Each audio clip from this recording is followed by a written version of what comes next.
Hi everyone, this is Stephanie at High Tower Stitching with today a very short video, and it is about some of the quilts that I finished, and so it's a quilting update. And I have 3 that I'd like to share with you that I finished. My strategy is to take and figure out what one block is made out of, and then making that one block and seeing how I like it. And that's worked pretty well.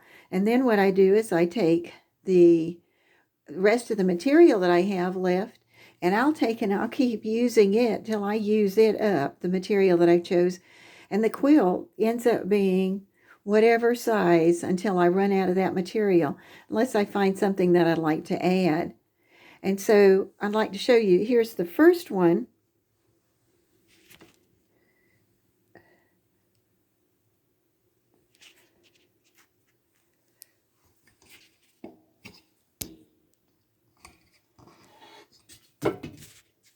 And this one was taken, this is from video 181, and it was taking a courthouse step block and then cutting it and then putting it back together. And you can see where one block is by looking at the boundaries. Here would be the block after it was made and then cut into 4 pieces and then set in place in a certain way.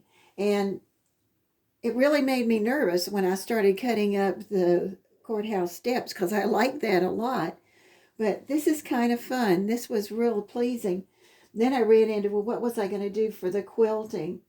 And I decided, well, then just the straight strips, just to have the little half hearts that run all the way across. And then inside I can actually stick my feathers. I like doing the feathers every once in a while. So the big block got feathers and these got flowers. But it really turned out nice. And then the backing was just the cream yellow color, but it lets you see the stitching that was done on the machine.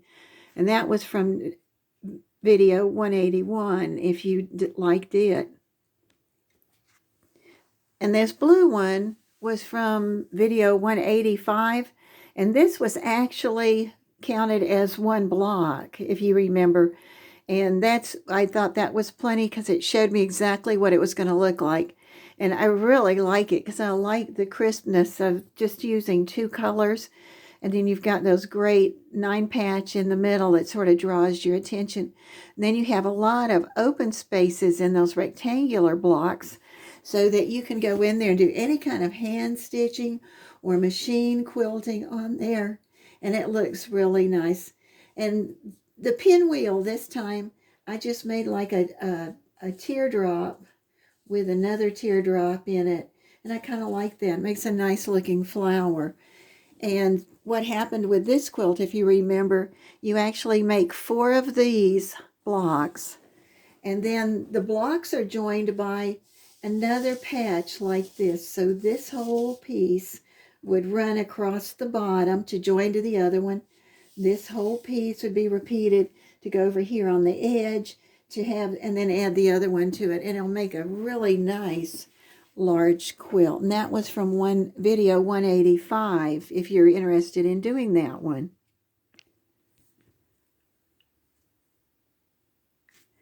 And this is number 3. This is from video 188, and you can see I took this the whole way so I could get a good look at the pattern. And it's got very small squares, and there are 64 of them. And what's the one called? The Orphan fabric and bands. And this is the one where I had the box of fabric that was left over, and it was just getting huger and huger, and it was like a gilt box, a gilt trip. And it was either, okay, throw it away and start over, which probably wasn't going to happen. And then I saw this pattern, and it was so neat because I could take a 13-inch piece of fabric and 4 of those, put them together, and that would make one block. And that wasted some material, but you could do it again with a 22-inch. You'd get 2 blocks, and you'd have both of your same fabrics in that one. So this was made with leftover fabrics that I had. And when I look at which things I'd really like to do again, I'd really like to do this one again. And this time pick specific colors that I'd like to use. But it doesn't matter because you've got that great, if you look at the green and then your borders, they tie whatever colors you have together. If you remember the one from the magazine, they used blue fabric and it tied it together. So these were 3 that I got finished, and I got quilted, and I was so pleased. This is Stephanie at Hightower Stitching. If you enjoyed this or think there's something there you want to make a comment about, please subscribe and hit like. Doesn't cost anything, but it lets me know that you've been here. Timestamps, I'm now doing time codes, and they're in the description.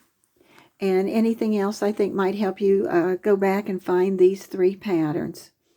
Thank you.